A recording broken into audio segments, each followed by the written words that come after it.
If you're like me and you use Google Drive a lot for storing and working on files, then you may have found yourself in a position like this. So you are doing a lot of work, you're working on lots of different things. And let's say, for example, I am working on my Digital Learning Zone website. So I want to open the Digital Learning Zone. It opens up. Then, as I've done a bit of work on there, I think actually I also need to open up now my DCF website. So if I go to the DCF website here and I open that now, so that's open. And then I think actually I need to go back into the Digital Learning Zone folder. So I go here, go back into the Digital Learning Zone folder, and maybe I want to work on the feedback form. Then I think I also then need to go to the digital work policy, and I do this and I'm opening up all these different things. And in the end, it just becomes frustrating to have to move between these different folders all the time. So I've got a really simple solution to this, and it's called Workspaces. So using Workspaces couldn't be simpler. It's really straightforward and easy. And while you're in Google Drive, the way that we get to Workspaces is by clicking on the Priority tab here. And what you'll be greeted with is documents that you've recently used. Now, to create a workspace, if you scroll down, you'll see this option here, Create Workspace. Now, what this is going to allow me to do is put all of my documents that I consider a priority at the moment into this workspace. It doesn't move them from the folders that those files are actually in. It just brings them together into a workspace.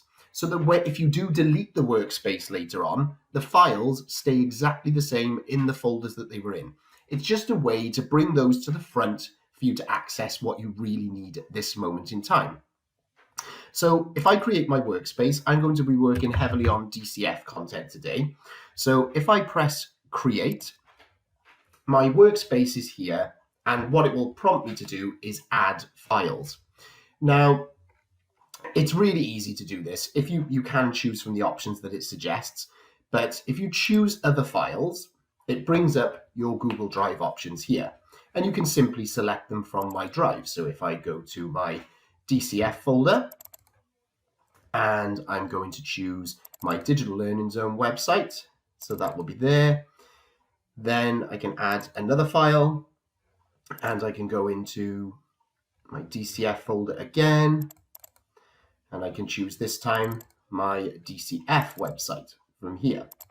So, and you can add as many as you want from there, but as you can see, they're coming in from other folders, and taking this little bit of time at the beginning means that I don't have to constantly go back between folders and trying to find files all over the place. It keeps them in one place really simply. Now that's one way of doing it.